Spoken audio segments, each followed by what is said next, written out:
자, 우리가 지난 시간에 첫 번째 마음은 무엇이었냐면 이 성벽 재건의 일은 모두의 일이다. 그리고 이 모두의 일 가운데 우리가 오게티는 되면 안 됩니다. 이 말씀을 가지고 여러분들에게 우리 주신 은혜를 살펴보았습니다. 좀 잘 한번 생각을 해 보십시오. 예수님에게도 12명의 제자가 있습니다. 분명히 12명이 부르심을 받았어요. 그러나 그 중에 한 명은 오게티였습니다. 우리가 신앙생활 하면서 알곡이 되어야 되지 가라지가 되면 안 되는 것입니다. 어떻게든지 하나님의 이 부르심 가운데 모두의 일이다라고 하는 그 마음을 가지고 우리가 저 문을 나설 때, 우리가 들어올 때 양문을 통과한다고 했잖아요. 내 생각, 내 방법, 내 어떤 모든 것들 다 내려놓고 그 그리스도를 통과하십시오.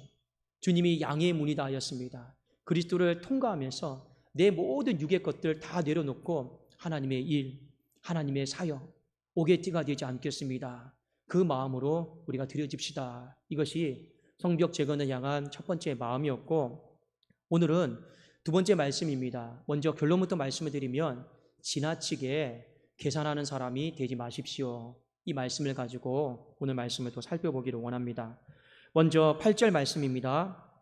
그 다음은 금장색 할리아의 아들 우시엘 등이 중수하였고 그 다음은 향품 장사 하냐냐 등이 중수하되 그들이 예루살렘의 넓은 성벽까지 하였고. 자, 오늘 본문 말씀에 보면 특별히 성벽 재건을 감당하는 어떤 사람의 직업군에 대해서 나와 있습니다.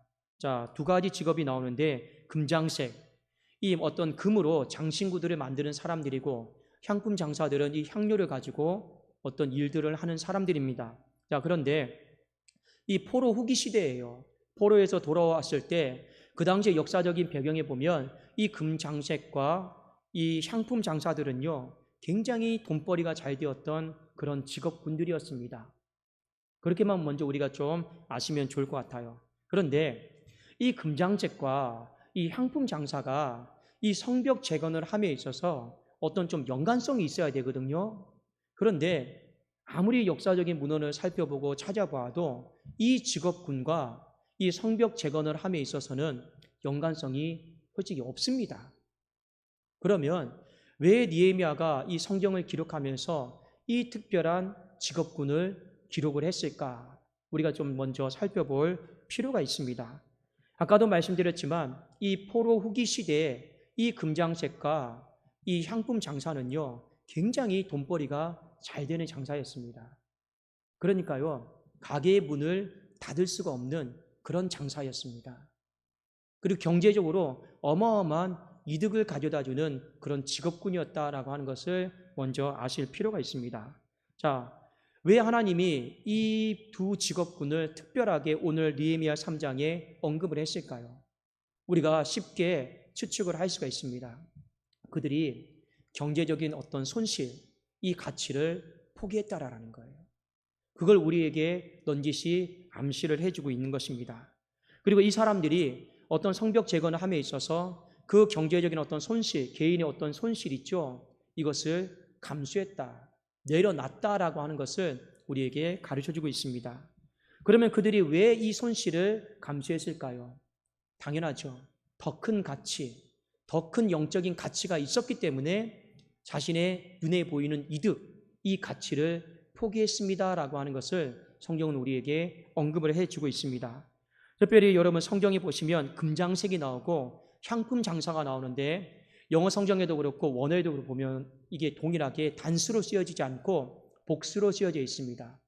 이 그룹들이요, 그러니까요 이 성벽 재건을 함에 있어서 너는 잠시 문을 열어라, 나는 닫겠다.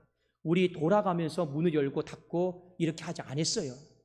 우리 성벽 재건할 때 다 문 닫자, 다 내려놓자, 그리고 우리 이 일에 집중하자. 그래서 오늘 이 직업군이 단수로 씌어져 있지 않고 복수로 이렇게 씌어져 있다라고 하는 것을 성경은 우리에게 가르쳐주고 있습니다. 자, 그들이 담당했던 영역이 있어요. 그들이 담당했던 영역을 오늘 8절에 보니까 예루살렘의 넓은 성벽을 담당했다. 우리 문자적인 의미를 살펴보아도 이들이 상당히 많은 지역을 담당했다라고 하는 것을 알 수가 있습니다. 자, 이 넓은 성벽이다라고 하는 건 문자적으로도 이 넓다, 굉장히 길이가 넓다라고 하는 것도 의미를 하고, 이 실제적으로 왜 이런 이름이 붙었을까? 이것을 우리가 잠깐 역사적으로 살펴볼 필요가 있습니다. 그 남유다에 히스기야 왕이 있죠. 히스기야 왕이 통치하던 시대가 기원전 7세기 정도가 됩니다. 그때 한 722년 정도에 이 히스기야 왕이 이 성벽을 넓혀서 지었습니다. 왜 넓혀서 지었느냐? 그 당시에 북이스라엘이 이 아수르 제국으로부터 멸망을 당했어요. 피난 왔어요. 피난을 왔는데 그들이 남유다 쪽으로 넘어왔거든요. 넘어왔을 때 그들을 수용할 공간이 마땅치가 않았습니다. 그래서 히스기야가 그래도 내 민족이다, 동족이다 생각해가지고요, 성벽을 더 짓고 넓혀가지고 그 피난민들을 다 수용하고 받았던 그 시대가 BC 722년입니다. 그래서 넓은 성벽이다라고 이야기를 하고 있고, 그 어마어마한 사람들을 여러분 다 수용하고 받았어요. 그래서 실질적으로도 지리적으로도 이 성벽이 상당히 넓었습니다. 누가 담당했습니까? 경제적으로 부유했던 사람들, 돈벌이가 잘 되었던 사람들, 그 사람들이 그만큼 더 많이 수고하고 애를 썼습니다 하는 것을 성경은 우리에게 가르쳐주고 있습니다. 자, 다음으로 우리가 오늘 이 본문 말씀을 통해서 주목해 봐야 될 것이 있습니다. 자, 이 말씀에 보면 이 예루살렘 성벽을 여러분 지어야 되는데 우선순위가 있잖아요. 누가 이 일에 가장 내 모든 것을 다 내려놓고 이 성벽 재건에 동참을 해야 됩니까? 당연히 이 예루살렘 성 안에 살고 있는 사람들이에요. 그 사람들이 마음과 뜻과 정성을 다해서 팔을 다 걷어붙이고 이 일 가운데 동참을 해야 돼요. 그런데 이 예루살렘 성 안에 있는 사람들을 자원으로 해서 이 성벽 재건을 하려고 하다 보니 실질적으로 느헤미야가 답이 나오질 않는 거예요. 왜요? 우리가 생각하는 것 이상으로 이 성벽은 굉장히 넓었습니다. 그러니까 그 안에 있는 사람만으로 이 재건이요, 현실적으로 굉장히 어려웠어요. 느헤미야가 하나님 앞에 기도했겠죠. 하나님, 우리의 힘과 능력으로 자원으로 이 재건은 못할 것 같습니다. 안 돼요. 그럼 포기해버립니까? 여러분, 어렵고 힘든 일은요, 빨리 끝내야 됩니다. 어렵고 힘든 일은요, 이것이 시간이 지연되잖아요. 그러면 사람들의 심령이요, 지쳐요. 왠지 아십니까? 이미 이스라엘 백성들이 에스라를 필두로 해서 1차 포로기한으로 왔을 때 성벽 재건을 해보려고 했는데 방해하는 사람들이 많아서 성벽 재건을 중단했던 적이 있습니다. 그러니까 느헤미야의 마음은 어떤 두렵고 떨린 마음이 있느냐? 이 기간이 지금 거의 52일 만에 끝냈잖아요. 그렇죠? 왜 빨리 끝내냐면, 속전속결했냐면, 그렇지 않으면 또 왕의 마음이 어떻게 바뀔런지, 또 누가 해코지하고 누가 또 괴롭힐런지 알 수가 없는 거예요. 그래서 세워라 내워라 할 수가 있는 게 아니에요. 그런데 가만히 그가 이 성벽 재건을 한번 계획을 하니까 예루살렘 성벽 안에 살고 있는 사람들이 너무 적어요. 이건 1년이 가도 2년이 가도 답이 안 나옵니다. 하나님, 이거 빨리 끝내야 되는데 돕는 자들을 보내주십시오. 누가 도와줍니까? 이 성벽 밖에는 다 방해하는 사람들밖에 없는데, 그런데 오늘 그 돕는 자들이 나옵니다. 이 돕는 자들은 하나같이 누구냐면 예루살렘 성 밖에 살고 있는 사람들이에요. 전혀 이 성벽 재건함으로 말미암아 자신과 어떤 이득적인 관련이 없는 사람들이에요. 그 사람들이 언급이 되고 있다는 것을 우리가 보실 필요가 있습니다. 자, 몇 구절만 우리 같이 한번 볼게요. 느헤미야 3장 7절입니다. 자, 한번 우리 7절 말씀 같이 한번 읽도록 하겠습니다. 시작. 그 다음은 기브온 사람 블라다에와 메로노 사람 야돈이 강서쪽 총독의 관할에 속한 기브온 사람들 및 미스바 사람들과 더불어 중수하였고. 저 먼저 기브온 사람들이 나옵니다. 기브온 사람들이 누구인지 아십니까? 이 사람들은 원래 이스라엘 백성들이 아니에요. 혈통이 달라요. 가나안 원주민들입니다. 여호수아가 이 광야를 지나서 가나안 땅으로 들어갔을 때 이들이 하나님을 대적하지 말자 해서 멀리서 온 것처럼 속여가지고 이 화침 맺어가지고 목숨 건 원주민들입니다. 기억나시죠? 그래서 나중에 자신의 정체가 다 탄로 나왔을 때 이미 하나님과 언약을 맺었기 때문에 죽이지 못하고 이 사람들은요, 그 이후로 나무 패는 종들이 됩니다. 여러분, 그리고 생각해 보십시오. BC 586년에 포로로 이스라엘 민족이 다 끌려갔습니다. 다 끌려갔어요. 그리고 돌아왔어요. 기본 사람만 종입니까? 이스라엘 백성들도 다 종이에요. 포로로 끌려가기 전에는 주인이었죠. 그러나 이 바벨론으로부터 멸망당하고 나서 더 이상 이스라엘 백성들은 주인이 아닙니다. 종입니다. 같은 종이에요. 기브온 사람과 뭐가 다르겠습니까? 더 이상 이 기브온과 이 예루살렘 주민은요, 어떤 법적인 관계가 없습니다. 그럼에도 불구하고 이들이 오늘 성벽 재건에 동참을 합니다. 돕는 역할을 하는 것이죠. 실질적으로 여러분, 이 기브온이다라고 하는 이 지역도 예루살렘 서북쪽으로 10km나 떨어진 지역이에요. 그런데 돕습니다. 또 하나 누가 나옵니까? 메로노 사람이 나옵니다. 지명이 조금 생소하죠. 여러분, 그 예루살렘은 남쪽에 있어요. 남쪽에 있습니다. 이 메로노 시다라고 하는 지역은 어디 있는지 아십니까? 우리 성경에 보면 갈릴리 바닷가 나오죠. 갈릴리 바닷가가 북쪽에 있잖아요. 이 메로노 시다라고 하는 지역은 북쪽의 갈릴리 지역에 있는 지역입니다. 상당히 먼 거리에 있음에도 불구하고 도왔어요. 또 누가 나옵니까? 미스바가 나오죠. 이 미스바는요, 예루살렘 북쪽으로 약 12.8km 떨어진 지역입니다. 전혀 예루살렘 성벽과 역사적으로, 지리적으로 큰 이득과 관련이 없는 사람들이 돕는 모습을 우리는 볼 수가 있어요. 자, 그 다음에 앞구절 한 번 더 살펴봅시다. 느헤미야 3장 2절입니다. 제가 한번 읽어드릴게요. 그 다음은 여리고 사람들이 건축하였고 또 그 다음은 이므리의 아들 삭굴이 건축하였으며, 우리 여리고 아시죠? 여리고는요, 예루살렘 북동쪽으로 36km 떨어진 지점입니다. 상당히 멀죠. 그러나 도왔습니다. 우리 한 구절 우리 더 봅시다. 느헤미야 우리 3장 13절입니다. 3장 13절 우리 한번 같이 보실까요?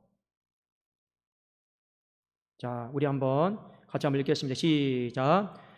골짜기 문은 하늘과 산호와 주민이 중수하여 문을 세우며 문짝을 달고 자물쇠와 빗장을 갖추고 또 분문까지 성벽 1000규빗을 중수하였고.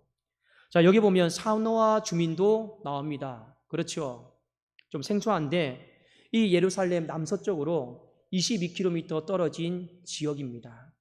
그러니까 우리가 딱 오늘 이 말씀을 전후 좌우로 보면 성벽 재건은 마땅히 예루살렘 주민들이 해야 됩니다. 그러나 큰 연고가 없는 사람들, 지리적으로 관련이 없는 사람들이요, 이 일 가운데요 다 동참을 해요. 그래서 50일 넘게 빠른 시간 안에 여러분 이 성벽 재건이 마쳐졌습니다. 그러면 우리는 여기서 한 가지 질문을 던질 수가 있어요. 어떤 질문입니까? 그들이 왜 도왔습니까? 왜 도왔습니까? 하나님 바라보고 성전 바라보고 도운 거예요. 사람 바라보고는요 도울 이유가 없습니다. 포로로 다시 귀환해서 우리가 스스로 먹고 살기 얼마나 바쁩니까? 그런데 도왔어요. 이들이 성벽 재건한다고 해서 자신들에게 어떤 돌아올 어떤 경제적인 이득 그렇게 많지가 않습니다. 그럼에도 불구하고 하나님 바라보고 그 예루살렘 성전이 하나님의 집이다라고 하는 이 믿음의 신앙 하나 바라보고요 도운 것입니다. 여러분, 오늘 두 부류가 나옵니다. 두 부류의 공통점이 있어요. 그거는 무엇입니까? 내 개인적인 어떤 이득, 어떤 내 개인적인 어떤 계산, 이거 생각하면 참 돕기가 어려워요. 그런데 이 두 부류가 개인적인 이득을 내려놨습니다. 무엇 때문에요? 내 개인적인 손실을 잃어버려도 하나님이 채워주실 거다. 내 개인적인 어떤 이득이 없어도 하나님 바라보면 그래도 믿음 안에서 하나님이 그 후손들을 잘되게 해주실 거다. 그 믿음 하나 가지고요 상관없는 일에 믿음을 가지고 드려졌습니다. 자, 오늘 설교 제목의 말씀이 성벽 재건을 향한 두 번째 마음입니다. 우리가 신앙생활을 하다 보면 계산이다라고 하는 이 부분 가운데 걸리게 되어 있습니다. 계산하는 신앙 좋은 것일까요? 나쁜 것일까요? 주님은 우리가 계산하는 이 부분에 있어서 어떤 마음을 가지고 있을까요? 결론부터 말씀드리면 주님은 우리에게 계산하라고 했습니다. 계산이다라고 하는 것이 그렇게 나쁜 것은 아니에요. 몇 가지 한번 제가 예를 들어 볼까요? 우리가 하나님 앞에 수고하고 헌신하면 하나님은 그 상급에 대해서도 한번 헤아려 보라고 했습니다. 나쁜 것은 아닙니다. 그리고 가장 우리가 직접적으로 주님이 우리에게 신앙생활하면서 계산하라라고 명시해 준 부분이 있어요. 제가 한번 읽어 드릴게요. 누가복음 14장 28절, 29절, 30절입니다. 제가 한번 봉독하겠습니다. 너희 중에 누가 망대를 세우고자 할진대 자기의 가진 것이 준공하기까지에 족할는지 먼저 앉아 그 비용을 계산하지 아니하겠느냐. 어떤 사람이 망대를 세우려고 합니다. 우리로 말하면 건축을 하려고 해요. 그러면 먼저 뭐 해야 된다는 겁니까? 세우기 전에 앉아가지고 그 비용을 한번 계산해 보라라는 거예요. 주님이 계산하는 것에 대해서 부정적으로 말씀하지 않았습니다. 계산 한번 해보라고 했습니다. 그 다음에 29절에 보니까 그렇게 아니하여 계산 미리 안 해놓으면 그 기초만 쌓고 능히 이루지 못하면 보는 자가 다 비웃는다. 계산 안 하고 섣불리 도전했다가 비용이 안 나와요. 그러니까 기초만 쌓고 방치되는 거죠. 그러면 사람들이 뭐라고 말하겠습니까? 이 어리석은 것. 비웃는다라는 거죠. 그리고 30절에 이르되 이 사람이 공사를 시작하고 능히 이루지 못하였다 하리라. 이건 계산하라라는 거예요. 계산 안 하니까 공사만 시작하고 준공도 못 받고 이루지도 못한 거예요. 계산하라라는 거예요.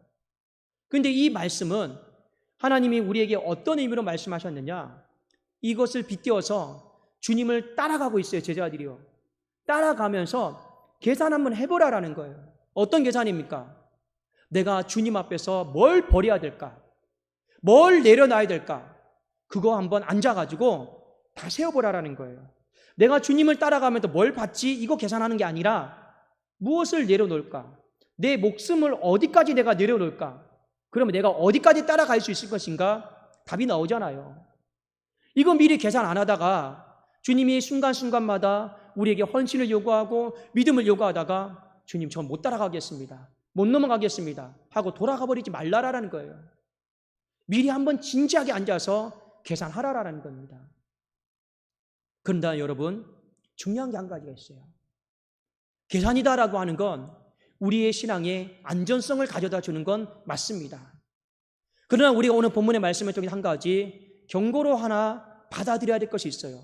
지나치게 계산하는 사람은 되지 마십시오. 모든 건 여러분 지나치면 그게 문제인 겁니다. 제가 탐심이 뭐냐, 탐욕이 무엇이냐 말씀드렸죠. 어떤 사람이 정말 내가 열심히 해서 한번 1등 해봐야겠다. 내가 열심히 해서 한번 부자가 돼봐야겠다. 그건 나쁜 게 아니에요. 선한 목표예요. 그러나 하나님께서 우리에게 이미 주어진 것이 있어요. 내게 허락된 것이 있어요. 내가 에덴 동산 안에서 만질 수 있는 것이 있고 만지지 말아야 될 것이 있어요. 그런데 하나님께서 허락하지 않는 걸 자꾸 내가 손대려고 하는 거, 그건 바로 탐심이에요. 탐욕이에요. 탐심과 탐욕, 내가 어떤 선한 목표, 욕심을 갖는 것은 분명히 구분이 되는 겁니다. 계산도 마찬가지입니다. 얼마든지 계산할 수 있어요. 내 역량이, 내 깜이 이것밖에 안 되는구나. 내가 딱 여기까지다. 그러면 또 준비했다가 내 역량을 좀 늘려야겠구나.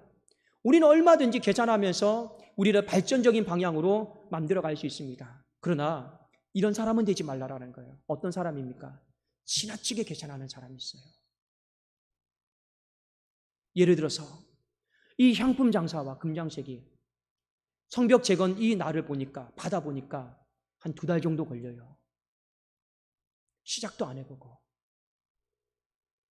우리 돈벌이 잘 되는데 우리에게 있는 손실이 너무 크네. 저희 못하겠습니다. 이게 바로 지나치게 계산하는 겁니다. 예루살렘 성벽 밖에 있는 사람들이 사람 바라보면서 하나님 바라보지 못하면서 우리랑 상관없는 일인데 그거 재건한다고 해서 우리에게 뭐가 떨어집니까? 우리에게 무슨 이득이 있습니까? 그거 지나치게 계산하는 거예요. 우리가 신앙생활하면서 반드시 조심해야 될 것이 있습니다. 우리는 이 계산과 이 믿음이다라고 하는 이 영역 사이에서 왔다 갔다 할 때가 있습니다. 그렇지 않습니까? 저는 여러분들의 신앙이 계산과 믿음이다라고 하는 이 두 날개 속에서 건강한 신앙이 되기를 원해요. 그냥 아무런 계산도 없이 그냥 무대뽀로 믿습니다 이러지도 마시고, 또 하나 믿음도 없이 너무나도 내가 갖고 있는 자원만 바라보면, 만일 느헤미야가 예루살렘 성벽 안에 살고 있는 사람만 많이 바라봤다라면 이 일이 됐겠습니까? 안 됐겠습니까? 그래도 절반이라도 있으면 절반은 믿음으로 하나님 앞에 맡기고 도전해야 되지 않겠습니까? 우리는 건강한 계산을 해야 돼요.